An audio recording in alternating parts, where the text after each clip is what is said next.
MDH की हल्दी मिर्ची धनिया करे कमाल। ये रंग दे, ये खुशबू दे, ये तीखा, ये कम पड़े। क्या निराला MDH मसाला।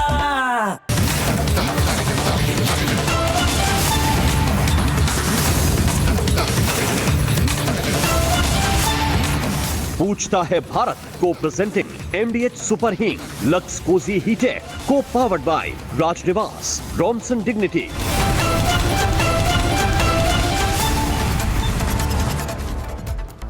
प्रणाम दर्शकों, मैं हूं ऐश्वर्या कपूर और आप देख रहे हैं मेरे साथ पूछता है भारत। और दर्शकों, ऐश्वर्या के एजेंडा में आज पूछ रहा है भारत आपसे कि ये डॉक्टर, ये 5-5, 7-7 साल बालिश भर मोटी मेडिकल की किताबें, लोगों की जान बचाने की किताबों को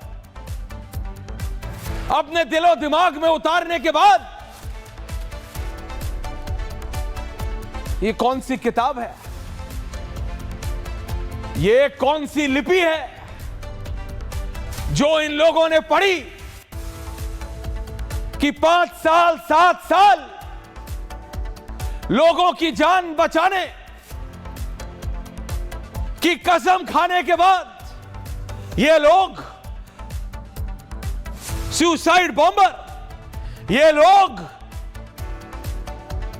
देश में, हमारे भारत में तबाही मचाने निकले थे। ये मौत के सौदागर, ये डॉक्टर आज मैं ये नहीं कह रहा कि आतंकवाद का कोई धर्म नहीं होता, लेकिन फिर भी हर आतंकी या 99% मुसलमान क्यों निकलते हैं वो सब पता है आपको। आज बात हमारे देश की, आज बात हमारे भारत की, आज बात हमारे हिंदुस्तान की। इस 140 करोड़ के देश में मोटा मोटा 20-22 करोड़ से ज्यादा मुसलमान तो होंगे, कोई इसमें तो रही ना, ज्यादा ही होंगे, कम नहीं। तो आज समय आ गया है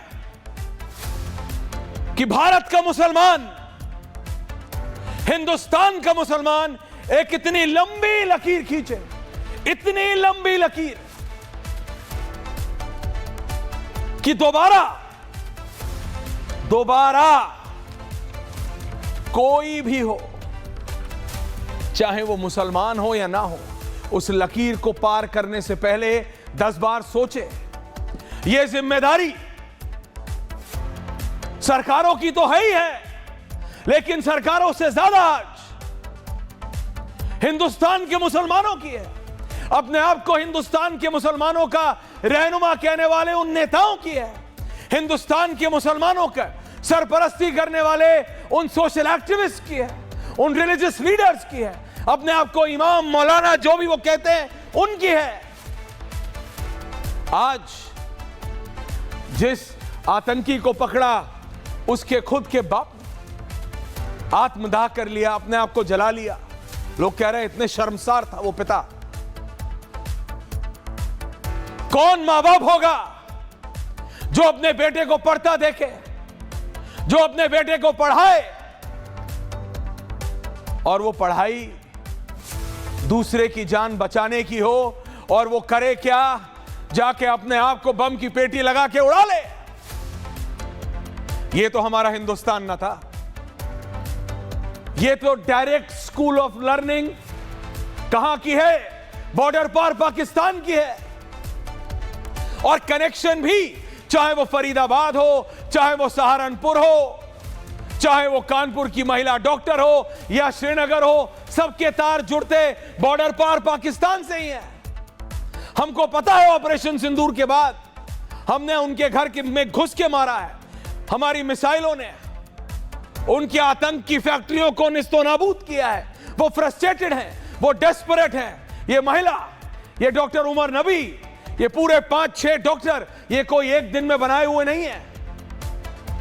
मैं मजाक नहीं कर रहा। बालिश भर मोटी मेडिकल की किताबें पढ़ने के बाद, डॉक्टर सर्जन बनने के बाद, इतना आसान नहीं होता है डॉक्टर बनना।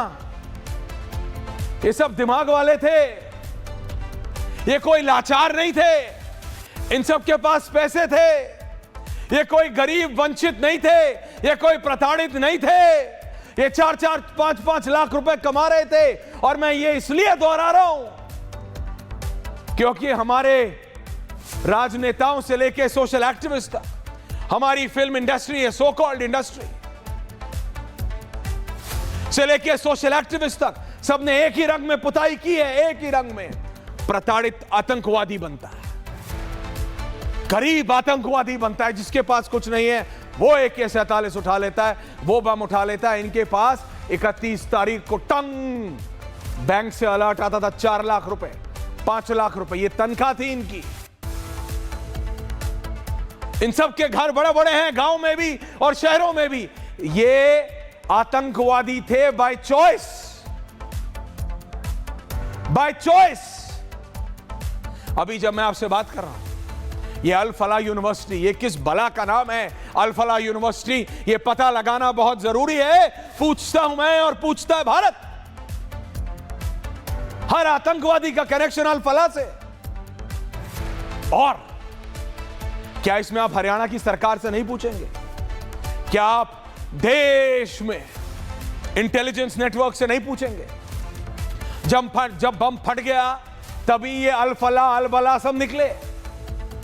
उससे पहले नहीं पता थे ये 5, 6, 7 डॉक्टर, तब तक नहीं पता था आपको इनका कॉन्वर्सेशन, तब तक नहीं पता था आपको ये वुल्फ गैंग, तब तक नहीं पता था आपको ये व्हाट्सएप का वुल्फ गैंग ग्रुप, तब तक नहीं पता था आपको कि ये कहां कैसे 3000 किलो अमोनियम नाइट्रेट देश की राजधानी के बगल में आके फरीदाबाद में रखा हुआ है। हम इतने अंडर प्रिपेयर्ड थे कि श्रीनगर में अमोनियम नाइट्रेट पुलिस स्टेशन के बाहर पटक दिया, उसमें आग लग गई, 12-13 लोग मर गए।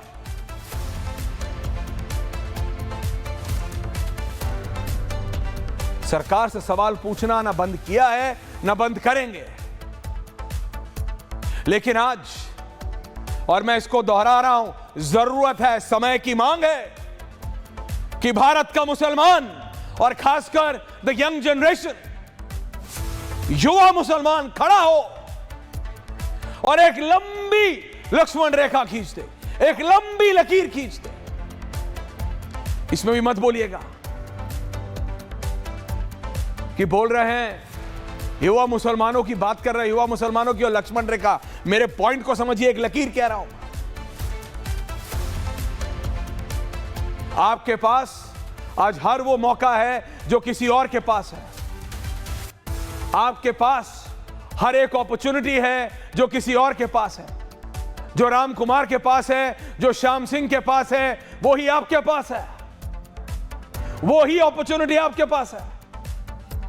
तो अगर आप MBBS, MD, सर्जन बनने के बाद भी बम फोड़ेंगे तो आतंकवादी बाय चॉइस है आप।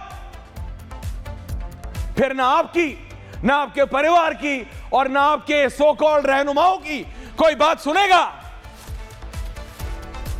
कि ये प्रताड़ित है जी, इनको प्रताड़ित किया गया है इसलिए ये आतंकवादी बने हैं। ये थ्योरी अब बंद करनी पड़ेगी, हमको भी, इन राजनेताओं को भी और इस फिल्म इंडस्ट्री को भी।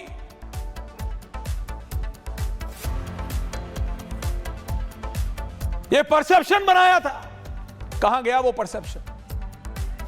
अर्नब उस दिन बता रहा था, ओसामा बिन लादेन से लेकर जवाहरी तक, पर ये कॉन्सेप्ट अभी तक हिंदुस्तान में नहीं था। अजय आलोक जी, एक फर्क था, हम डिबेट में बात करते थे, बोलते थे माफ कीजिएगा, पढ़ा लिखा मुसलमान।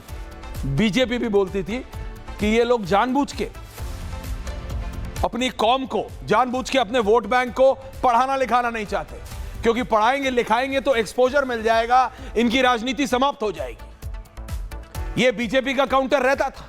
यहां तो पढ़े लिखे, यहां तो एपिटोम ऑफ पढ़ाई, डॉक्टर से ज्यादा कौन पढ़ता है साहब? डॉक्टर किताबें, एक किताब, 2 किताब नहीं गिनता, यूं बालिश में गिनता है, 2 बालिश, 3 बालिश, 4 बालिश। इतना पढ़ाई, इतना एक्सपोजर, सब कुछ दिया आपको, और आपने क्या दिया समाज को वापस? आपने क्या दिया अपने देश को वापस? ये बम ब्लास्ट, क्यों पूछता है भारत? क्यों? और अगर आज हम इस सवाल का जवाब नहीं देंगे, अंसार रजा जी, अगर आज भी हम रशीदी जी ये करें कि तुमने मुसलमानों से सवाल क्यों किया, क्योंकि मुसलमानों से सवाल करना पड़ेगा, जिम्मेदारी है आपकी, जिम्मेदारी है इस देश के मुसलमान की कि एक लकीर खींचे हर एक मुसलमान मां बाप की, हर एक की एक लकीर खींचे, अपने बच्चों को देखे वो कहां भटक रहे हैं, देखें। जरूरी है, आजकल इंडोक्ट्रिनेशन कितना आसान हो गया है, हर एक के हाथ में फोन है, एक व्हाट्सएप ग्रुप और जुड़ गए आप, मैसेज आने लगे आपके पास, दिन में 200, 300 मैसेज। कितना अपने आप को अलग रखेंगे, कितना बंद करेंगे, कितना फोन को उल्टा करके रखेंगे, कभी तो देखेंगे इनके फोनों से क्या निकल रहा है। सीरिया, इनके फोन से क्या निकल रहा है। हिजबुल्लाह, इनके फोन से क्या निकल रहा है। देखो इस देश में मुसलमानों के साथ क्या हो रहा है, उस देश में क्या हो रहा है। अरे तुम्हारे अपने देश में जहां तुमने ये ब्लास्ट किया, वहां क्या हो रहा था मेरे भाई।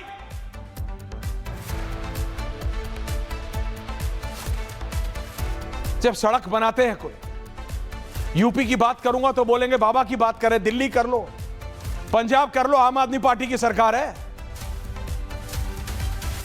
हिमाचल कर लो, कांग्रेस की सरकार है। सड़क बनती है तो ये देख के बनती है क्या कि इस सड़क में, इस गांव में कितने मुसलमानों के घर हैं। जब लाइट जाती है तो ये देख के जाता है क्या लाइनमैन कि इस गांव में कितने मुसलमान हैं, वहां मत दो, ये हिंदुओं का है, यहां दे दो। नहीं, तुम्हें व्हाट्सएप दिखा रहे हैं, तुम्हें मैसेज दिखा रहे हैं सीरिया का, और तुम बम फोड़ रहे हो अपने देश में, मार रहे हो अपने भाइयों बहनों को। इसलिए मैं कह रहा हूं आज समय आ गया है कि भारत का मुसलमान एक लकीर खींचे, हर एक मुसलमान, और उसके बाद जिम्मेदारी हर एक भारतीय नागरिक की है, हर एक नागरिक। लेकिन ये एक नया मोडस ऑपरेंडा है, ये एक नया तरीका है। इस तरीके को समझने के लिए ये स्पेशल रिपोर्ट देखिए Ajay Alok ji, and then I am back in 45 seconds. The special report.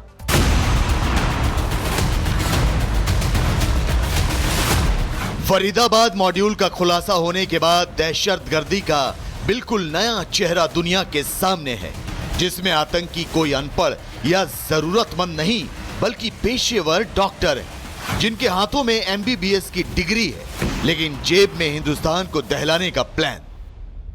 बीते कुछ साल में सफेद कोट वाले ऐसे कई आतंकियों की ब्रिगेड तैयार की गई।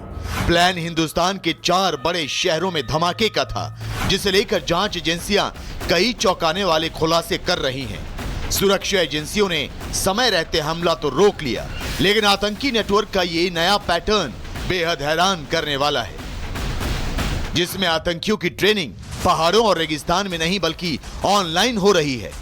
भर्ती के लिए आतंकियों को पैसों के लालच की जगह मजहब के खतरे में होने का डर दिखाया जा रहा है, और इसका सबसे बड़ा सेंटर था अल फलाह यूनिवर्सिटी, जहां एक्शन के बाद कई डॉक्टर गायब हैं, जिनकी तलाश जारी है। ये वही यूनिवर्सिटी है जिसके सीधे कनेक्शन मिले हैं दिल्ली धमाके से। 1-2 नहीं बल्कि 8 गिरफ्तारियां हुई 8 आरोपियों की, जिनमें 3 डॉक्टर शामिल थे। इसके अलावा इस मामले में 20 डॉक्टरों के शामिल होने की खबर है और बाकी डॉक्टर्स की तलाश की जा रही है। वहीं दहशतगर्दों की नजर महिलाओं पर भी है, जिन्हें करोड़ों की फंडिंग देकर भारत में जिहाद के लिए महिला ब्रिगेड तैयार करने के मकसद में लगाया गया है। अब ऐसे में सवाल यह है कि जिस तरह बड़ी तादाद में पढ़े लिखे आतंकी तैयार हो रहे हैं, तो क्या ये इस्लामिक कट्टरपंथ का चरम है? क्या देश में कोने कोने से गद्दारों को निकालकर सफाया करने का समय आ गया है? और सबसे बड़ा सवाल यह है कि शैतानी सोच के हमदर्दों का पक्का इलाज कब और कैसे होगा? पूछता है भारत। पूछता है भारत। फैज साहब, अजय आलोक जी, अंसार रजा जी, रशीदी जी, अंसार रजा जी, पूछता है भारत। आज समय आ गया है, सरकारों से सवाल पूछा मैंने, पूछूंगा कैसे आ गया था अजय आलोक जी। हरियाणा में आपकी सरकार है, देश में आपकी सरकार है, 3000 किलो अमोनियम नाइट्रेट। पूछता है भारत। सारा ग्रुप, सारा व्हाट्सएप, सारा वुल्फ गैंग तभी पता लगा जब दिल्ली में ब्लास्ट हो गया। उससे पहले क्या कर रही थी देश की इंटेलिजेंस? लेकिन अंसार रजा जी, पूछेगा भारत हमारे देश के मुसलमानों से भी कि अभी तक यही बोला जाता था कि कौम को पढ़ाया लिखाया नहीं जाता।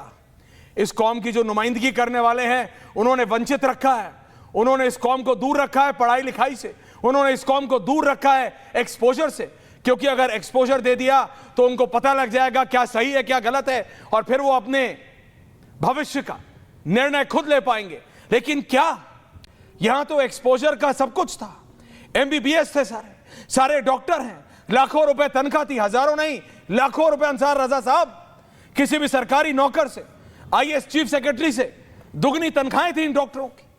और फिर क्या किया इन्होंने? Blast, they were terrorist by choice, ये आतंकवादी अपने निर्णय से बने। और ये मेरे लिए दिक्कत की बात है। इसीलिए मैंने कहा कि हर मुसलमान की जिम्मेदारी है आज, भारत के मुसलमान की, कि एक लकीर खींच दे इतने लंबी अपने कि कोई भी युवा उस तरफ लांग ना पाए, आतंकवाद की तरफ। अंसार साहब। ऐश्वर्या जी, देखिए, हम किसी भी दहशतगर्द के पक्ष में नहीं है, किसी भी जालिम के पक्ष में नहीं है, किसी भी आतंकवादी के पक्ष में नहीं है। मुझे दो बातों का जवाब आज आप दीजिए। कई दिन से आपकी ये डिबेट चल रही है, आप ये बताइए, आपने आज तक जिस तारीख से दिल्ली में ब्लास्ट हुआ है, क्या भारत सरकार के किसी जिम्मेदार आदमी ने, क्या होम मिनिस्ट्री के किसी जिम्मेदार आदमी ने आकर कोई प्रेस कॉन्फ्रेंस की है? किसकी जिम्मेदारी कौन लेगा? किसकी जिम्मेदारी है? जो कहते हैं कि देश सुरक्षित हाथों में है किसी के अंदर ताकत जो भारत सरकार से पूछ ले? अगर कोई आदमी एक ट्वीट कर देगा तो उसको जेल में डाल दिया जाएगा हुकूमत के खिलाफ। इतना दो तरीके का कानून मोदी सरकार के आने के बाद बन गए हैं कि कोई आदमी अब सोच भी नहीं सकता कि यार ये कैसे हो सकता है। मेरी आवाज पलट के आ रही है, इसको ठीक करवा दीजिए। ठीक हो रहा है, टेंशन मत लीजिए। मतलब जिस हिंदुस्तान में संविधान का राज चलता हो, आपको पता है कि एक औरत ने नेहरू के गिरेबान पे हाथ डाल दिया था, तो नेहरू से उसने पूछा था कि इस आजादी में हमारे अधिकार कहां हैं? तो नेहरू ने कहा था कि तुम्हें इतना बड़ा अधिकार मिला है कि प्रधानमंत्री के गले में तुम हाथ डाल करके उसका गिरेबान पकड़ सकती हो। इससे ज्यादा अधिकार और क्या चाहिए? यहां अगर हम सवाल करते हैं भारत सरकार पे तो हमें जेल हो जाए। अजय आलोक जी, मतलब आप सवाल भी नहीं कर सकते, हमारी सोच पर भी अब पाबंदी आप लगा देंगे। आपने भारत सरकार के किसी आदमी से पूछा जिम्मेदारी से कि 3,500 किलो RDX कहां से आ गया फरीदाबाद में, जहां बीजेपी की सरकार है? किसी की हिम्मत, किसी मीडिया वाले की जो बीजेपी से पूछ ले? नहीं है। हुक्का पानी बंद हो जाएगा मीडिया का अगर कोई पूछेगा। हाँ, मुसलमान एक खिचड़ी है, जाओ गले में हाथ डालो और पूरे मुसलमानों को कटघरे में खड़ा कर दो। क्या लेना देना भारत के मुसलमानों का इन दहशतगर्दों से? हम अपने देश के लिए जान कुर्बान करने के लिए तैयार हैं। अंसार रजा जी, मैंने कब कहा सारे देश के? मैंने कहा जरूरत है, आप उनको आज समय की मांग है कि भारत का मुसलमान आगे आए, आप और खासकर युवा मुसलमान। क्या बोलिए, क्या रोहतक की जो प्रियंका शर्मा पकड़ी गई उसका एक बार नाम लिया आपने अपने 15 मिनट के भाषण में? अरे क्या प्रियंका शर्मा का नाम लिया आपने देखा नहीं बड़ा बड़ा चल रहा था? नहीं है हिम्मत आपकी। हिम्मत आप सिर्फ मुसलमानों को टारगेट कहीं नहीं। अंसार रजा जी, आपने बोला नहीं बोला आपने? अंसार रजा जी, आप जानबूझ के मुसलमानों को टारगेट करते हो। मैं करता हूं। आपका एजेंडा बन चुका है। मेरा एजेंडा बन चुका है। टारगेट करो।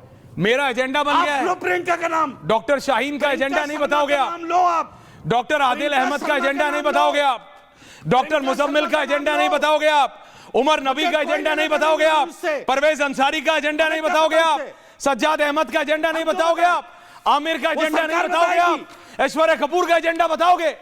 मैंने क्या कहा? सबसे पहला सवाल सरकार से है, आया कैसे? सारा इंटेलिजेंस, सारा वुल्फ गैंग, एक व्हाट्सएप ग्रुप है जिसके जरिए ये सुनिए, जिसके जरिए ये शाहीन, जिसके जरिए ये शाहीन काम कर रही थी। ये दिल्ली के ब्लास्ट के बाद ही पता चला। वुल्फ गैंग, ये 3,000 किलो अमोनियम नाइट्रेट दिल्ली के ब्लास्ट के बाद ही पता चला। ये तो देश की राजधानी से 100 किलोमीटर के रेडियस में आ गया था। वो गाड़ी पहले कनॉट प्लेस से गई है, आपको नहीं पता होगा। वो गाड़ी पहले कनॉट प्लेस से पुरानी दिल्ली वापस गई है। उसका टारगेट कुछ और था, लेकिन इसका मतलब ये नहीं है। ड्राइवर थोड़ी था। अरे लेकिन उसका मतलब ये नहीं है कि मैं जब ये बोलता हूं कि भारत के मुसलमानों को आज आगे आके एक लकीर खींच देनी चाहिए कि उनको विकास चाहिए कि आतंकवाद, ये किसी प्रताड़ना की वजह से आतंकवादी नहीं बने, आपने ये किसी पहले गरीबी उनको गुर्बत की ठहरा वजह दिया, क्या से लकीर खींचा आतंकवादी रहे हो? नहीं बने, ये आतंकवादी बाय चॉइस बने। अंसार रजा जी, अजय आलोक जी जवाब दे रहे हैं आपको। अजय आलोक काउंटर। अरे अच्छा ठीक, नहीं, अब आप देखिए, सुनिए अजय आलोक की बात। अजय आलोक जी जवाब दे रहे हैं। सबसे पहले तो मैं ये बता दूं, सबसे पहले तो मैं ये बता दूं कि जम्मू कश्मीर और श्रीनगर एसएसपी की तत्परता के कारण ये 3000 किलो अमोनियम नाइट्रेट मिले, जो कि पिछले 2 साल से 21 में तुर्की गए थे, वहीं पे फेवरेट प्लानिंग करके ये लगातार इसको असेंबल यहाँ पे किया जा रहा था अल फलाह यूनिवर्सिटी से। सवाल ये नहीं उठना चाहिए, अंसार रजा ये नहीं कहेंगे ये ऐसी यूनिवर्सिटी क्यों बनी जिसका काम है टेररिस्ट पैदा करना, जिसका काम है आप अपने लेबोरेटरी का इस्तेमाल करके विस्फोटक बनवाना। उस यूनिवर्सिटी पे सवाल नहीं उठाएंगे। उस यूनिवर्सिटी का जो मेन ट्रस्टी अभी दुबई में छुपा हुआ है, भाई उसका अरेस्ट हो गया, जो इतने सारे डॉक्टर्स पकड़े गए हैं, उस पर सवाल नहीं उठाएंगे। लेकिन ये कहते हैं कि मुसलमानों को टारगेट किया जा रहा है। क्या टारगेट किया जा रहा है भाई? जब सारे आतंकी मुसलमान ही निकल रहे हैं तो मुसलमान टारगेट कैसे होंगे? ये तो दारुल इस्लाम बनाने का ठेका आप लोगों ने लिया हुआ है ना, कि भारत दारुल हर्ब है, इसको दारुल इस्लाम बनाना है। चाहे जैसे भी करो, भारत की छवि खराब करो, बम ब्लास्ट करवाओ, इकोनॉमी डाउन करो, भारत गिरेगा, टुकड़े करने की भारत की इच्छा लेके बैठे हुए हैं आप, और उसके बाद आप कहते हैं मुसलमानों को टारगेट किया जा रहा है। लेकिन चिंता मत कीजिए, यहाँ मोदी और योगी बाबा हैं, है ना। जैसे अभी सब पकड़े जा रहे हैं कि करके एनआईए अच्छे से लपेटेगी। और ये भी मत भूलिएगा, act of terror is act of war. Operation Sindoor चालू है। ये परपेट्रेटर जो हैं जैसे मोहम्मद के बैठे हुए पाकिस्तान में, उनको घबराहट से नींद उनकी उड़ी हुई है कि कब एक आएगा ऊपर से। तो अब यहाँ पे बात सिंपल है, इस देश के मुसलमानों को ये तय करना पड़ेगा कि ऐसे ऐसे लोगों के साथ आप खड़े हैं कि नहीं। कोई सॉफ्ट सपोर्ट देने की जरूरत नहीं है। अंसार रजा जो काम करते हैं, सॉफ्ट सपोर्ट, इंटेलेक्चुअल सपोर्ट बैठ के मुसलमानों को टारगेट किया जा रहा है। ये लेफ्ट लिबरल के सॉफ्ट सपोर्ट देने का समय खत्म हो गया। अब एक ही अप्रोच बाकी है, हार्ड लाइन अप्रोच, और वही सरकार लेगी। और जब लेगी तो उछलिएगा मत। रशीदी जी कुछ कह रहे हैं। रशीदी जी और फैज साहब। रशीदी जी एक मिनट। हाँ बोलिए। एक मिनट ऐश्वर्या जी, एक मिनट। बोलिए अंसार साहब। ऐश्वर्या जी एक मिनट। बोलिए अंसार साहब। एक मिनट। अजय आलोक जी, ये सॉफ्ट धमकाना बंद कीजिए, ठीक है ना। ये सॉफ्ट धमकाना बंद कीजिए। पाकिस्तान में तुम्हारे रिश्तेदार बैठे, हमारे नहीं। हमारे रिश्तेदार नहीं है पाकिस्तान में कि जिनकी मज़ारों पे जाके हम चादरें चढ़ाएं। हम नहीं जाते, ना हमारा कोई लेना देना पाकिस्तान से, ना हम सॉफ्ट टारगेट करते हैं। जो आतंकवादी है उसे सजा दो, जिसने दहशतगर्दी की उसके खानदान को लपेटो, उसे कड़ी से कड़ी सजा दो। कोई आड़े नहीं आएगा, ना कोई बचाएगा उनको। जहां तक आपका भी काम है, तो हरियाणा में सरकार आपकी कब से है? ऐसे लोगों को आइडेंटिफाई करना आपका भी काम है। आपने वो नहीं करेंगे सर, हमारा काम है की जरूरत आपको नहीं है, उनको आइडेंटिफाई करने की जरूरत बता देते हैं। हम नहीं बचाते सर, बचा आप रहे हैं। हरियाणा में शाहीन बाग में बड़ा, रशीदी जी आ रहा हूं। शाहीन बाग वाले में तो बहुत अच्छा बचाया था आपने। आगे ना शाहीन बाग तो सरकार की बड़ी मदद कर दी थी सरकार की। अब जवाब मुसलमानों ने बिल्कुल ठीक किया था। अब आपके क्यों नहीं आएंगे शाहीन बाग पे? आपकी देश के हर कोने में शाहीन बाग बनाने आप निकले हैं, और आपको बनाने देंगे। आपकी जबान आपको बनाने देंगे। यहाँ एनसीआर में 35 जगह ब्लास्ट हो जाता, आप जिम्मा लेते हैं। अल फलाह यूनिवर्सिटी, मेरी जबान नहीं फंसती है गले में, किसने दिया? मेरी जबान दहाड़ के निकलती है। अल फलाह यूनिवर्सिटी का अल फलाह यूनिवर्सिटी का परमिशन किसने दिया हरियाणा में? बीजेपी सरकार ने, सेंट्रल गवर्नमेंट ने। जमीन किसने दी हरियाणा में? अल फलाह यूनिवर्सिटी की जमीन किसने दी? अब ये हम बताएंगे किसने दी, क्यों दी, ये हम बताएंगे। बताएं जरा। हम बताएंगे। नहीं आप बताएंगे, बाकी चीज बताएंगे आप। हम बताएंगे, ये बात नहीं बताएंगे। मैं बताता हूँ, हुड्डा ने दिया। सरकार परमिशन दे रही है। भूपेंद्र सिंह हुड्डा ने दिया। सरकार परमिशन दे रही है। भूपेंद्र सिंह हुड्डा ने दिया। अगर भूपेंद्र सिंह हुड्डा ये बताइए मुझे, इतना चिल्ला रहे हैं आप। 200 डॉक्टर, लगभग 20 डॉक्टर्स का नाम वहां पे। वहां अल फलाह यूनिवर्सिटी में और लोग नहीं थे, इसकी खबर नहीं दे सकते थे। फरीदाबाद में जिसने कमरा दिया वो उसको नहीं बताना चाहिए था। लखनऊ के जिसके तार जुड़े उसको नहीं बताना चाहिए। वो बात कर रहा है हैंडलर से बैठ के वहां तुर्की में। ये मुसलमानी है ना, कोई और दूसरा तो नहीं है। अजय ऐसे लोगों को सॉफ्ट सपोर्ट क्यों दे रहे हो आप? अजय आलोक सॉफ्ट सपोर्ट क्यों दे रहे हैं? सिंपैथी क्यों दिखा रहे हो? क्यों बोल रहे हो कि इनको टारगेट किया जा रहा है? आप जो ये सपोर्ट ये अपराधी है करते हो ना, ये अपराधी है। यहाँ कोई सपोर्ट नहीं कर रहा, सपोर्ट आप कर रहे हो। अपराधी आपने बढ़ाए हैं हरियाणा में, अपराधी आपने बढ़ाए हैं, जमीन लाइसेंस आपने दिया सर, सेंट्रल गवर्नमेंट ने दिया यूनिवर्सिटी का लाइसेंस, हमने नहीं दिया, आपने दिया, बीजेपी ने दिया सर। एक काम करते हैं, आप क्या बात कर रहे हो? काम करते हैं, जरा आप डिमांड देखिए, एक सेकंड सर, आप पैसा डिमांड कीजिए ना कि जमीन हुड्डा ने दी, परमिशन बीजेपी ने दी, निकलेंगे तो उस यूनिवर्सिटी का नहीं। अजय जी आ रहा हूं, अजय जी आ रहा हूं। रशीदी जी क्या गलत है कि अगर देश का मुसलमान आज एक लकीर खींच दे, हर घर में, अगर पता, हर घर के बड़े बूढ़े अगर आज एक लकीर खींच दे, बताइए रशीदी जी और फैसा। ऐश्वर्या भाई, मैंने आपका इंट्रो सुना, बड़ा अच्छा लगा, तकरीर तो अच्छी कर लेते हो आप। मैं कल एक शायर को सुन रहा था, बड़ा अच्छा शेर कहा उसने, मैं आपको भी सुनाना चाहता हूं। आपके व्यूवर्स को भी सुनाना चाहता हूं। सुनाइए। उसने कहा, लहजे में एक पठान के नरमी मत ढूंढिए, बंदूक की दुकान में चूड़ी न ढूंढिए, आतंकवाद को जो बचाना है मुल्क को, आतंकवाद से जो बचाना है मुल्क को, आतंकियों को ढूंढिए, दाढ़ी को न ढूंढिए। बड़ा अच्छा शेर कहा उसने। और आप यही कर रहे हैं। आपको देवेंद्र याद नहीं आता, दिनेश याद नहीं आता, सोनू याद नहीं आता, शोभित याद नहीं आता, वीरेंद्र याद नहीं आता, प्रियंका याद नहीं आती। और एक बहुत बड़ी बात कह रहा हूं मैं, बहुत बड़ी बात कह रहा हूं ऐश्वर्या, ये सुनिए जी, बताइए। एक प्रेस कॉन्फ्रेंस में एनएसए ने, अजीत डोभाल जी ने यह कहा है कि 1947 से लेकर आज तक जो 4000 लोग पाकिस्तान की आईएसआई एजेंसी के साथ गलबैयां करते हुए पकड़े गए, उनमें सिर्फ 20% मुसलमान, यानी 4000 में से 800 मुसलमान, 3200 हिंदू। मैं सिर्फ रिकॉर्ड स्टेट कर रहा हूं, आज तक एनएसए ने कभी प्रेस कॉन्फ्रेंस नहीं की है। सुनिए, आपका जो सोर्स है मैं चेक कर लूंगा, लेकिन आप ये नाम खेलना चाहते हैं मेरे साथ, जो आपने अभी ये 10-12 नाम लिए। मैं आपको 1200 नाम की सूची दूं, मैं आपको 12,000 नाम की सूची दूं, मैं आपको 13,000 नाम की सूची दूं, ये नाम मत खेलिए आप, उसमें भी आप 1% पे ही आप अटक जाएंगे। आप प्रॉब्लम बताइए। नहीं, आप मेरी बात सुनिए, मैं क्या गलत कह रहा हूं? क्या जरूरत नहीं है देश में कि जो अपने आप को मुसलमानों के रहनुमा कहते हैं, फैज साहब, जो अपने आप को कहते हैं कि हम मुसलमानों की सरपरस्ती करते हैं, आज वो एक ऐसी लकीर खींचे जिसके बाद कोई आतंकवाद की तरफ जाए नहीं। बिस्मिल्लाह। आप जो दिखा रहे हैं मैं उसको चेक कर लूंगा, और अगर ऐसा है तो मैं कल बोल दूंगा आप ठीक थे, लेकिन मेरे को चेक करने दीजिए। एनएसए की बात है इसलिए कह रहा हूं। सदरी व यसिरली अमरी वाहलुल उक़दतम मिन लिसानी। मैं आ रहा हूं आपके पास, एक मिनट। बिरादरान हिंद, अस्सलाम वालेकुम रहमतुल्लाहि व बरकातहू। भारत माता की जय। आ रहा हूं आप। देखिए, मेरी ये गुजारिश है कि ये जो आतंकवादी घटना जिन लोगों ने की है, ये इस्लाम के भी दुश्मन है, मुसलमानों के भी दुश्मन है, और कश्मीरी बच्चों के सबसे बड़े दुश्मन है, क्योंकि हमारे जेएनयू में, जामिया में, डीयू में और मेवाड़ यूनिवर्सिटी के जो प्रमुख हैं, आज अजय गदिया जी के पास में बैठा हुआ था, वहां पे भी बहुत सारे कश्मीरी बच्चे पढ़ते हैं।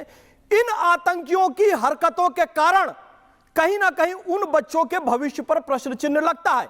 हम लगातार पॉजिटिव काम कर रहे हैं। 5 और 6 नवंबर को विश्वग्राम के बैनर तले हमने श्रीनगर में कश्मीरी बच्चों की बहुत बड़ी कॉन्फ्रेंस की। आरिफ मोहम्मद खान साहब आए थे, मनोज सिन्हा साहब आए थे। इतने अच्छे कश्मीरी नौजवान सब राष्ट्र के विकास में अपना योगदान देने तैयार हैं। गीता सिंह दीदी ने वह कार्यक्रम कराया, लेकिन यह आतंकवादी घटना करके ये सब पर प्रश्न चिन्ह खड़ा कर रहे हैं। और एक बात और मैं कहना चाहूंगा ऐश्वर्या, आज मैं आपको सैल्यूट करूंगा और हिंदू भाइयों की तारीफ करूंगा कि सब मिलकर प्रियंका शर्मा पर थूक रहे हैं। उसके परिवार से कोई संबंध नहीं रखना चाहता, लेकिन यहां पर बैठकर कुछ लोग जो मुस्लिम नाम सामने आए उन पर थूकने की बजाय उन पर डिफेंड कर रहे हैं। दाढ़ी टोपी रखे हुए हैं, फिर कहते हैं दाढ़ी टोपी वाले को क्यों? अरे तिलक वाला तो प्रियंका शर्मा को कह रहा है कि इसके परिवार से कोई संबंध नहीं रखो, फिर आप लोग उस आतंकवादी का समर्थन क्यों? और मेरे भाई आदरणीय अजय आलोक जी ने आतंकियों को धमकी दी। मौलाना अंसार रजा साहब पर्सनल ले गए कि आप हमें धमकी अंसार साहब को भाई आतंकियों को धमकी दी जा रही है। मौलाना अंसार रजा साहब रशीदी जी आ रहा हूं ले रहे हैं और रशीदी जी आप पर्सनली ले रहे हैं और दाढ़ी टोपी को टारगेट समझ रहे हैं, तो गलती आपकी है।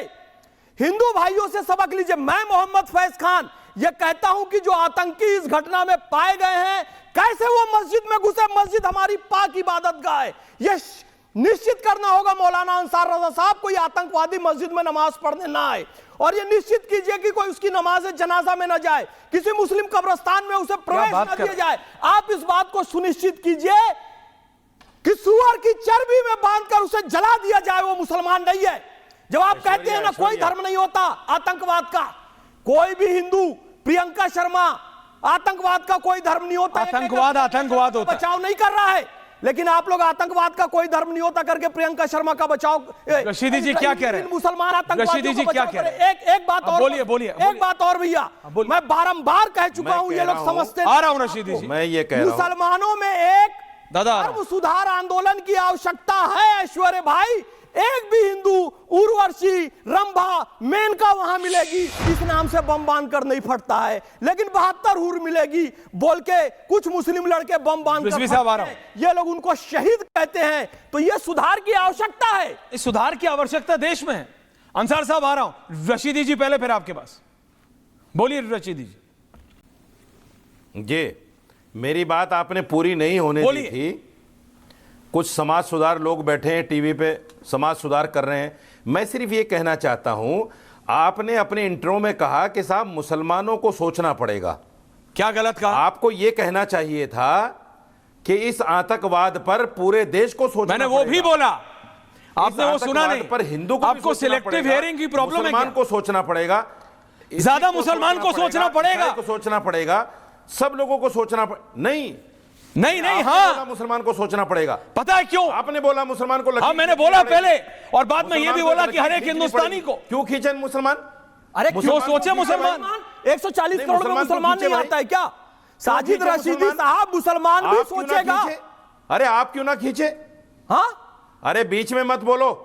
अरे मुसलमान क्यों नहीं सोचेगा? मुसलमान क्या पाकिस्तानी है, बांग्लादेशी है? भारत का मुसलमान भी सोचेगा, हम सोचेंगे। आप नहीं सोच सकते, आप मत सोचिए। इस मुल्क के हक में जो कुछ भी बेहतर होगा मुसलमान सोचेगा। और दाढ़ी टोपी वाले पकड़ाते हैं, वो शाहीन मूर्ति और हिजाब वाली पकड़ाई है तो उसका विरोध करो। और अजय आलोक जी क्या गलत कह रहे हैं? आप लोग सॉफ्ट सपोर्ट कर रहे हैं। एक भी हिंदू बताओ जो प्रियंका शर्मा का सपोर्ट कर रहा हो, सब थूक रहे हैं उस पे, आप लोग सॉफ्ट रूप से सपोर्ट कर रहे हैं। कौन है जो बकवास कर रहा है बैठ के? भाई बकवास नहीं कर रहा, आपको खराब लग रहा है। बात बकवास लगती है इन लोगों को, दूसरे के टाइम में बकवास नहीं बकवास, बात बकवास। रशीदी जी बोलिए। अरे बात कर, एक सेकंड फैसला आ रहा हूं, बीच में बकवास कर रहे हैं। बोलिए एक सेकंड नहीं तो गालियां मेरे पास भी। आपको बकवास क्यों लग रहा है? नहीं आपको क्या बकवास लगा? आतंकवाद, देखिए, अरे सुनिए, मैं कह रहा हूं, हाँ मैं बता रहा हूं क्यों लगा बकवास। वो देश की जनता को तय करना है। इस देश का मसला है, सिर्फ मुसलमान का मसला नहीं है, सिर्फ मुसलमान का मसला नहीं है, साजिद रशीदी का मसला नहीं है, अंसार रजा का मसला नहीं है, इस देश का मसला है। और इस देश में साजिद रशीदी भी रहता है, अजय आलोक भी रहते हैं, ऐश्वर्या राय भी रहते हैं। हाँ रहते हैं, सब रहते हैं इसमें, ऐश्वर्या कपूर भी रहते हैं। अरे उनके ज़हन में ऐश्वर्या राय रहते कोई हैं, बात नहीं, छोड़ो। सबका मसला है ये। मुसलमान क्यों लकीर खींचे? छोड़िए ना, मुसलमान सिर्फ लकीर क्यों खींचे? मुसलमान क्यों? बताओ मैं आपको क्यों खींचे? मुसलमान क्यों झंडे लेकर चले? बताओ मैं आपको, झंडा बरदार बनने के लिए नहीं कहा मैंने। अजय दादा आ रहा हूं, अजय आलोक जी को डालिए। रशीदी जी बताऊं क्यों? कौन? आप नाम खेल रहे थे भाई। मेरे पास 13,000 से ज्यादा नाम है। मुसलमान आतंकवाद के साथ, आतंकवादियों के साथ नहीं है। अरे तो ये डॉक्टर में doctor Shaheen, doctor Adil, doctor Muzammil, doctor Umar, doctor Parvez, doctor Sajjad, Aamir, ये कौन है? क्या करोगे उसका? क्या करूं? अभी क्या करूं? अभी क्या करूं? कौन है ये? कब तक डिफेंड करोगे रशीदी जी? दिनेश कौन है? रशीदी जी कब? हाँ नाम में इस आतंक। विजेंद्र कौन है? ये खेलोगे मेरे साथ? एक कर लो पॉडकास्ट, 13,680 नाम देता हूं भाई साहब। पिछले 2 साल में, सिर्फ 2 साल में 24 महीनों में 13,680 नाम है। नाम खेलोगे उसमें भी हार जाओगे। शर्म मत करो मेरे भाई, शर्म आप करो रशीदी जी। हो शर्म मत करो, सबके नाम लो, शर्म मत करो। शर्म सबके नाम ले लो। आतंकवाद करने वाले से शर्म नहीं, जब नफरत की जाती है। यही दिक्कत है आपकी। हिंदू आतंकवादी है तो रशीदी जी देखो, उनका भी नाम आपकी लेकर सोच शर्म क्यों देश कर की रहे हो जनता देख रही है। अजय आलोक जी अगर आपको उनसे काउंटर कर रहे हैं, विस्फोटक अंसार साहब आ रहा जाती है, हूं, रिजवी जी बोले वो ना, आतंकवादी हैं। एक सेकंड रिलैक्स। तो आतंकवादियों की भत्सना वो है करना शुरू आतंकवादी, की, बोलिए। भत्सना करना शुरू की थी। हाँ, वो वो आप आतंकवादी में हिम्मत है नहीं, वो आप में हिम्मत है नहीं। अजय आलोक, आम में भी हिम्मत नहीं हिंदुओं का नाम 100 लेने। आतंकवादी पकड़े जाते हैं ना, तो 99 आप उसमें में भी 99 मुसलमान ही निकलते हैं, खाली भारत में नहीं पूरे विश्व में। आप लोग नासूर बनते जा रहे हैं और आप लोग के कारण ये आतंकवाद को समर्थन मिलता है। दारुल इस्लाम बनाने की जो पागलपन आप लोग पे चढ़ा हुआ है ना, उतारिए इसको, नहीं तो अब उतारने की जरूरत है इसको। रिजवी जी, ठीक है कि नहीं? एक भी हिंदू अगर आतंकी में घुसेगा तो उसको दूसरा हिंदू मार देगा, पकड़वा देगा। लेकिन आप लोग पकड़वाना तो दूर बताते तक नहीं है। बुरहान वानी के नमाज जनाजा में 1 लाख लोग से ऊपर पहुंच गए, और क्या आप कहते हैं कि मुसलमान क्यों सोचे? है हिम्मत बोलने की बुरहान वानी मुर्दाबाद? नहीं बोल पाएंगे स्क्रीन पे डर के मारे। धीरेन्द्र शास्त्री क्या कर रहा है? बात कर क्या रहे कर रहा है हैं धीरेन्द्र शास्त्री यात्रा लेके चल रहा नहीं, है। क्या कर रहा है धीरेन्द्र शास्त्री, बताओ। धीरेन्द्र शास्त्री आतंकवादी है, आतंकवादी है धीरेन्द्र उसको जेल शास्त्री। नहीं भेजेंगे? धीरेन्द्र बाबा शास्त्री बागेश्वर आतंकी क्या है। कर रहे हैं? शास्त्री बाहर क्यों घूम रहा धीरेन्द्र है? शास्त्री आतंकी है। धीरेन्द्र शास्त्री को धीरेन्द्र जेल में शास्त्री डालो। आतंकी है। वो फैज हिंदू also राष्ट्र कर की रहा बात है। कर रहा हो गया इस आदमी का। अगर वो हिंदू राष्ट्र की बात कर दिमाग सकता खराब हो है गया तो आप लोग। मुसलमान भी मुस्लिम राष्ट्र की बात कर अब सकता है। साहब नहीं बोलूंगा, शर्म आनी चाहिए। वो जेल नहीं जा लोगों ने सकता। जो घटिया गलीज आतंकवादी बहुत कुछ हैं, कर लिया बाकी लोगों उनके ने। साथ यहाँ पवित्र पुरस्कार नहीं बाबा मिलेगी। बागेश्वर का नाम नहीं जोड़ा जा सकता। धीरेन्द्र शास्त्री वो को देश आजाद में होना है एकता भाई, अखंडता भाईचारे के धीरेन्द्र लिए शास्त्री पद क्यों यात्रा आजाद कर घूम रहा रहे है? हैं, तो आपके हिंदू राष्ट्र सीने बनाने में की बात सांप करते लौट हुए। रहा है। वो गलीज गंदे आतंकवादियों के साथ उनका अरे वो नाम आप हिंदू नहीं राष्ट्र जोड़ बनाने सकते। की यात्रा कर और रहा आपकी है। हिम्मत वो कैसे बाहर हुई नहीं बाबा घूमना बागेश्वर चाहिए। जी का नाम लिया वो अंदर होना आतंकवादियों के चाहिए साथ जेल जोड़ने में। के लिए? अरे वो जेल में आपको भी होना पद यात्रा चाहिए। में चलना था। कोई भी वो तो आदमी जो सबके लिए मुस्लिम पद राष्ट्र यात्रा बनाने थी। की बात करे मैं गया, या हिंदू राष्ट्र मुझे बनाने की मंच बात करे, मिला, वो जेल में होना चाहिए। मैंने उनका समर्थन किया, बाहर नहीं होना मैंने चाहिए। हनुमान चालीसा ऐसे भी लोग पढ़ा। देश के लिए और जब खतरा आप है। सर्वधर्म समभाव की बात ऐसे लोग करते देश के लिए हैं, खतरा जब आप है। गंगा यमुना उनकी तहजीब जगह की बात जेल है, करते बाहर हैं नहीं है। और हिंदुओं के संत को, सनातन के संत को गालियां देश देते के हैं, लिए खतरा है ये लोग। उन्हें आतंकवाद से जोड़ते हैं। बाबा बागेश्वर बिल्कुल सही मार्ग। कौन? एक सेकंड, देश के एक युवा, देश की जनता से एक सवाल है, पूछता हूं मैं और पूछता है भारत। रशीदी जी कह रहे हैं बाबा बागेश्वर देश के लिए खतरा है, लेकिन इनको डॉक्टर शाहीन, ये डॉक्टर आदिल अहमद जो आतंकवादी हैं, ये डॉक्टर उमर नबी, ये डॉक्टर परवेज अंसारी, डॉक्टर सज्जाद अहमद, ये डॉक्टर आमिर और जो 2 और पकड़े गए, इनसे कोई दिक्कत नजर नहीं आती।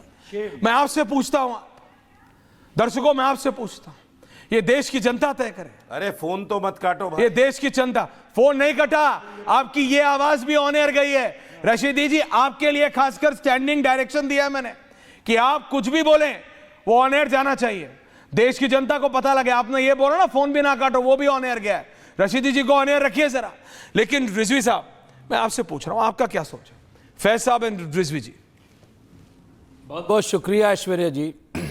आपने जो बात कही तो आप ज़रा तारीख पढ़िए 2002 के बाद की, कि जब से आतंकवाद का बहुत ज़्यादा बोलबाला दुनिया में हुआ। 2007 का वाक़या याद कीजिए और रामलीला मैदान, रामलीला मैदान, एक मिनट रुक जाइए, एक मिनट। बस 2002 की घटना पूछ रहा हूं मैं सर, मैं आप पूरा बोलेंगे, मैं बीच में नहीं बोलूंगा। 2002 में क्या हुआ था ऐसा? गुजरात में दंगा, वो आतंकवाद की घटना थी। हाँ? क्या था? थोड़ा सा क्या तमीज़ और था? तहज़ीब क्या से था? बोलिए। एक मिनट 2002 में क्या हुआ था? आप अब आ जाइए फिर। आतंकवाद को कहां से कहां आ जाइए। मैं जो कहने जा रहा था वो असल में आप सुन ही नहीं सकते हो। आपके दिल में जो जहर भरा है कह दीजिए। क्योंकि आपकी ज़हनियत वही है सर 2002 में मैं जो बात कह रहा हूं, अरे देश देख रहा है। पहले बात सुन लीजिए। मोहम्मद गौरी सुन आया, लीजिए। महमूद अरे गजनवी रुक आया, जाइए। औरंगजेब आया, बाबर आया, कोर्ट से भी आया, नादिर शाह आया, कोर्ट से भी अहमद आया, शाह अब्दाली गांधी आया, जी का मोहम्मद कातिल भी अली आया, जिन्ना आया, इंदिरा ये गांधी सब का आपने कातिल खत्म भी कर आया, दिया। बाबरी 2002 मस्जिद को में गिराने वाले भी आए, आतंकवादी घटना हुई। गुजरात में दंगा कराने शेम, वाले भी आए, शेम, सबको गिनाइए। शेम, दंगे हुए शेम, हैं इस देश मैं भी में। कह रहा हूँ, शेम, मोहम्मद शेम, अली मैं भी दंगे कह हुए रहा हैं। हूँ, मैं भी कह केरल रहा में, हूँ। कश्मीर लेकिन में, अभी रुक मुर्शिदाबाद में जाइए, अभी रुक दंगे जाइए, हुए पहले हैं। ऐश्वर्या जी का मैं और जवाब दे 16 अगस्त दूं। एक मिनट ऐश्वर्या जी का जवाब दे दूं, अभी आपके पास आता हूं। आप कितने देशभक्त हो अभी मैं आपको बताता हूं। आपको जो अपनी कौम का नहीं होगा, जो अपने मिल्लत का नहीं होगा, आरएसएस में जाकर के जो बातें उल्टी सीधी करेगा वो आरएसएस कभी नहीं होगा। जो अपने मुल्क का नहीं होगा वो किसी का नहीं होगा। आप किसी के नहीं है। सुन अपने मुल्क का, ऐश्वर्या जी, और ये आतंकवादी किसके? 2007 और ये आतंकवादी किसके थे? आप ही से सवाल है। आपने फैज साहब से पूछा, क्योंकि फैज साहब आतंकवाद के खिलाफ बोल रहे हैं। आपने बोला आप जो अपनी मिल्लत का नहीं होगा, क्या क्या बोला आपने? मिल्लत। मैंने कहा नहीं, जो अपने कौम का, अपनी मिल्लत का नहीं जो होगा, अपनी मिल्लत मेरे को समझ नहीं आया, आरएसएस का भी नहीं होगा। नहीं, तो ये RSS का डॉक्टर भी नहीं शाहीन होगा। किसकी होंगी? ये डॉक्टर आदिल अहमद किसका होगा? ये डॉक्टर मुजम्मिल किसका होगा? ये डॉक्टर उमर नबी किसका होगा? ये परवेज अंसारी किसका होगा? ये सज्जाद अहमद किसका होगा? कभी ये बोला आपने? ये जेल केस का किसका होगा? ये फांसी का होगा। केस किसका होगा? आपको ये नहीं, बिल्कुल। इन आतंकवादियों के लिए बोला कभी आपने? नहीं, कभी नहीं निकलता आपके मुंह से। नफरतियों का सपोर्ट करते हैं। ये आतंकवादी है। नहीं, आतंक के नफरती खिलाफ नहीं है। कौन? ये कौन? बम वही तो फोड़ने मैं वाला। बताना चाहता हूं। बताइए। चाहते हैं कि न बताया जाए? अजय जी आ रहा हूं। ये चाहते हैं कि न बताया जाए? मैं बता तो क्या नहीं चाहते? 2007 में रामलीला मैदान में मुसलमानों ने फतवा जारी किया आतंकवाद के खिलाफ। और आइए, जब ISIS का पूरी दुनिया में बोलबाला बढ़ रहा था, तभी हिंदुस्तान में भी कोशिश हुई थी। लेकिन उस वक्त गृह मंत्री राजनाथ सिंह थे, व्हाइट पेपर जारी किया और कहा अंसार रजा ऑल्सो मुसलमान हिंदुस्तान के साथ खड़ा है, ISIS यहां कामयाब नहीं हो सकता।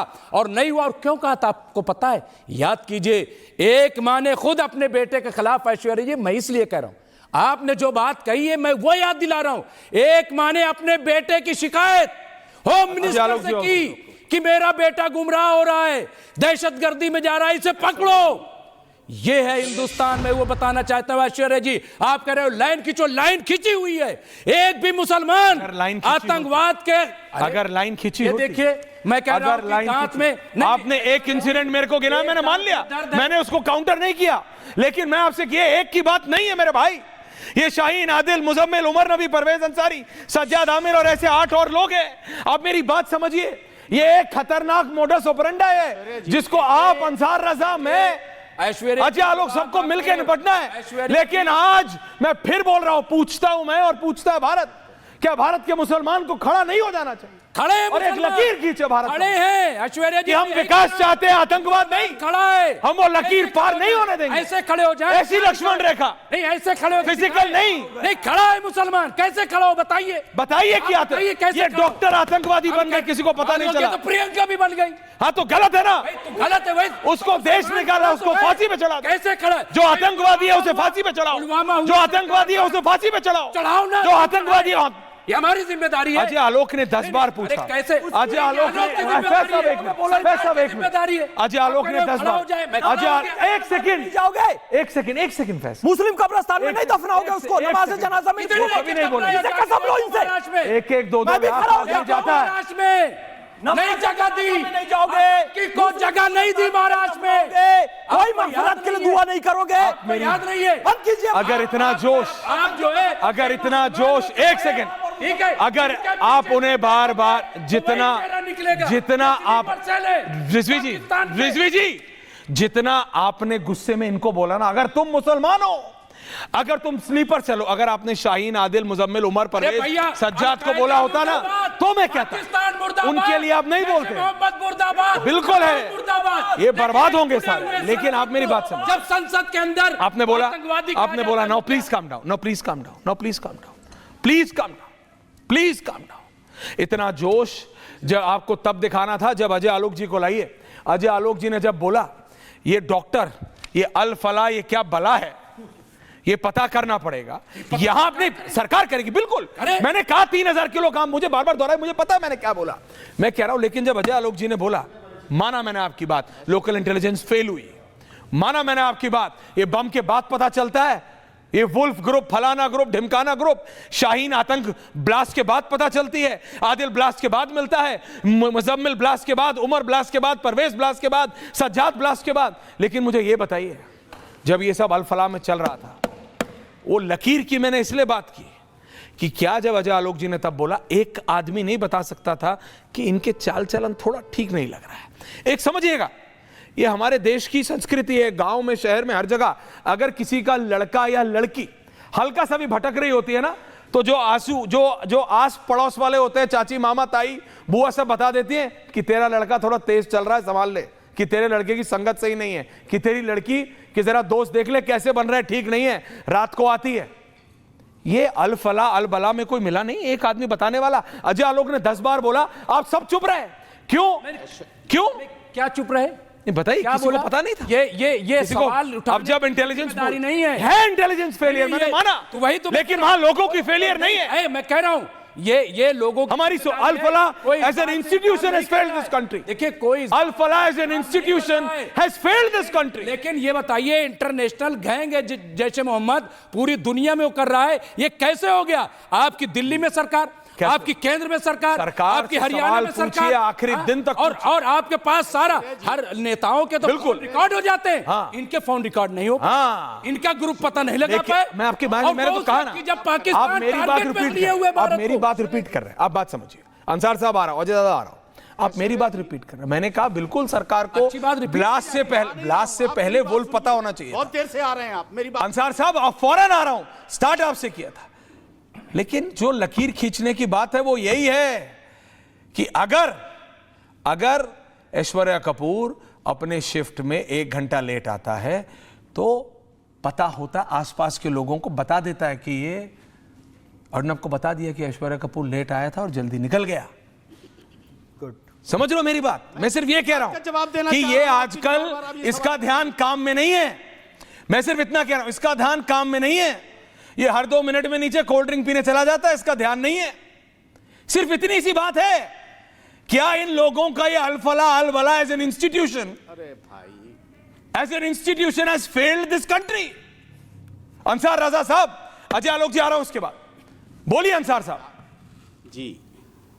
ठीक है, बड़ी नवाजिश आपकी। आप बार बार एक बात कह रहे हैं कि चाल चलन पता चल जाता है मोहल्ले वालों को। मैं भी मानता हूं कि चाल चलन मोहल्ले वालों को, घर वालों को पता चल जाता है। ये चाल चलन उस वक्त भी पता होना चाहिए था जब पैसे लेकर के सर्टिफिकेट इशू किया जा रहा था। बिल्कुल, उस वक्त भी चाल चलन मानता होना चाहिए था कि ये इशू किसने किया। You are right. कि ये दहशतगर्द लोग, ये कश्मीर के लोग यहाँ आकर के कैसे यूनिवर्सिटी खोल रहे हैं। ये हमारी इंटेलिजेंस का फेलियर है। हम किसी दहशतगर्दी के साथ नहीं है। और आपके 5 दिन पहले जब आपने डिबेट शुरू की थी तो मैंने क्या कहा था कि इन जैसे लोगों को अपनी मस्जिदों में जब ये आए तो इनके आधार कार्ड चेक करो। अगर गवर्नमेंट इनको फांसी देती है, कब्रिस्तानों में जगह मत दो, इन्हें बिल्कुल दाखिल मत होने दो अपनी मस्जिदों में जब तक तहकीक ना हो जाए कि ये कहां से आए और कौन है ये। लेकिन आप बार बार एक सवाल कर रहे हैं कि मोहल्ले वालों को पता नहीं चला। अरे जो सर्टिफिकेट इशू किया गया उस पर कुछ अजय आलोक जी के नाम से सर्टिफिकेट कैसे इशू? ओके अंसार साहब, वैलिड पॉइंट। कैसे अजय आलोक काउंटर, ये पैसे लेकर के दिया गया। अजय आलोक काउंटर।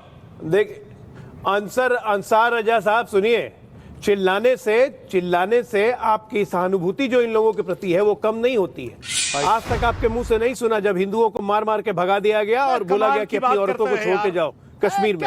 एक शब्द आपके आज तक नहीं निकलते उस बात पर, एक शब्द आपके उस पर नहीं निकलते। बात यहाँ हो रही है ब्रॉड स्पेक्ट्रम इस्लामिक टेररिज्म की, जिसको बढ़ाने में, जिसको हवा देने में आप लोग लगे रहते हैं। ये गलत है, ये गलत है। जवाब नहीं, और आपके जैसे लोगों के चक्कर में पूरे देश का मुसलमान उस पर सवाल उठा देते हैं। रशीदी जी आ रहा हूं, उस पे उठा देते हैं सर्टिफिकेट। हुड्डा ने जमीन दी, जवाब दे चुका हूं मैं आपका। जवाब नहीं, हुड्डा ने जमीन दी, जवाब दे चुका हूं मैं। जवाब नहीं है सर आपके पास। आपको जवाब नहीं है, बात को डाइवर्ट कर रहे हैं। यहाँ बात हो रही है कि ऐसे ऐसे लोग जो पढ़े लिखे हैं वो रैडिकल बन रहे हैं, इसके प्रति किसी मुसलमान आप डाइवर्ट कर रहे हैं सर, आप डाइवर्ट कर रहे हैं। उल्टा आपके पास जवाब नहीं, आप फंस गए हुकूमत। ऐसे लोग आतंकवादी बन कैसे रहे? अरे ये सोच है, आपके पास जवाब नहीं है सर। सोच को मारने की जिम्मेदारी आप उठ करके चले आते हो डिबेट में, आप आंकड़े लेकर के नहीं आते हो। आप सोचते हो बदतमीजी करेंगे, बदजुबानी करेंगे, हमारी डिबेट हो जाएगी। भारत में नहीं हो सकता। अरे फैक्ट रशीदी जी कुछ कह रहे हैं, रशीदी जी बोलिए। ओके अंसार साहब, रशीदी जी एंडिंग कमेंट्स बोलिए। रशीदी जी बोलिए, बताइए दारुल इस्लाम किसको कहते हैं? बोलिए रशीदी जी। ऐश्वर्या भाई, हाँ, जिस दिन से दिल्ली ब्लास्ट हुआ, हाँ, जिस दिन से दिल्ली ब्लास्ट हुआ, हाँ, मुसलमानों के नाम ले लेकर जिस तरह मुसलमानों को बदनाम किया जा रहा है, उनमें से 3 लोग छूट गए हैं आज। Doctor Rihan, doctor Mohammad, doctor Mustakim. किसी का भी नाम मैंने नहीं लिया। लोगों को भी आपने आतंकवादी बना दिया था। आपने बनाया होगा, मैंने नाम नहीं लिया, चेक कर लोगों को भी आतंकवादी बना दिया था आपने। मैंने शाहीन आदिल, 3 लोगों को, उमर नबी, सबूत नहीं मिल पाए, मुजम्मिल, परवेज, सज्जाद, सबूत नहीं मिल पाए, छोड़ दिया गया उनको। आपने इनको भी आतंकवादी बना दिया। मैंने नहीं बनाया, आपने बनाया होगा। मेरे पे मत उंगली उठाइए। और सुनिए मजे की बात, मजे की बात नहीं है कोई, मजे की बात आपके लिए होगी रशीदी जी। 10-10 साल के बाद, 12-12 साल के बाद, और एक लड़का 36 साल के बाद छूटा है, बाइज्जत बरी हुआ है। कब तक बोल के अरे एनआईए पकड़ लेती है या पुलिस पकड़ लेती है, लेकिन आप लोग उसको आतंकवादी बता देते हैं। नहीं, जब तक कोर्ट साबित न करें आतंकवादी कैसे हो गया? तो एनआईए क्या फूड टेस्टिंग करवाती है? जब तक कोर्ट नहीं तो एनआईए क्या फूड टेस्टिंग करवाती है? वो आतंकवादी कैसे? नहीं, एनआईए का चेक करवाती है कि जरा चेक करो डबल रोटी सही है कि खराब हो गई? गिरफ्तार करना चाहिए। नहीं एनआईए ने क्या वहां फूड टेस्टिंग सेंटर खोला है? गिरफ्तार करना चाहिए, उनको आतंकवादी कहते हैं। रशीदी जी, एनआईए क्या डबल रोटी चेक करवाने के लिए लेके जाती है कि सही है कि नहीं? क्यों मजाक कर रहे हैं आप? पहले बोलिए। कोर्ट से पहले किसी को आतंकवादी कहना क्या है? ठीक है, सॉफ्ट शब्द ठीक कहा, ठीक है। ये लोग सॉफ्ट क्यों सपोर्ट कर रहे हैं? अरे ये तो ओपन सपोर्ट कर रहे हैं। ओपन सपोर्ट कर रहे हैं। कैसे नहीं कर रहा? कैसे कर रहे हैं? कैसे कर रहे हैं? पाकिस्तान के एजेंडे चला रहे हो? कैसे चला रहे हो? चाहता है कि खुल के इन आतंकवादियों की मजम्मत करने की बजाय आतंकवाद का विरोध हिंदू मुसलमान है? नहीं, आतंकवाद का विरोध हिंदू मुसलमान है। Only this to and everyone.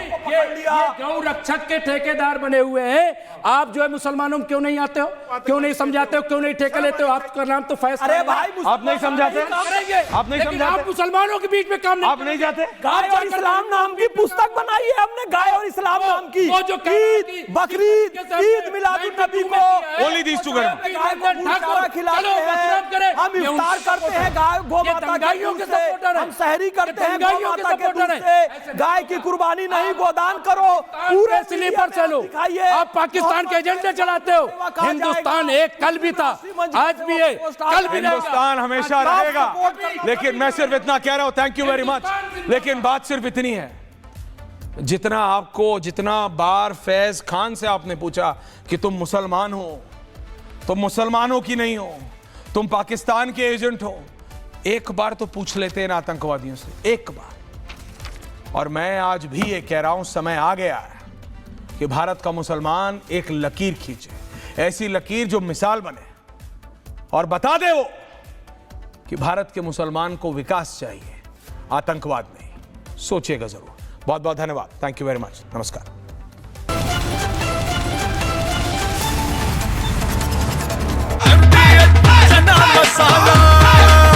अब छोलिया हो या लोबिया, सफेद चने या काले चने, सब कुछ मजेदार बने। MDH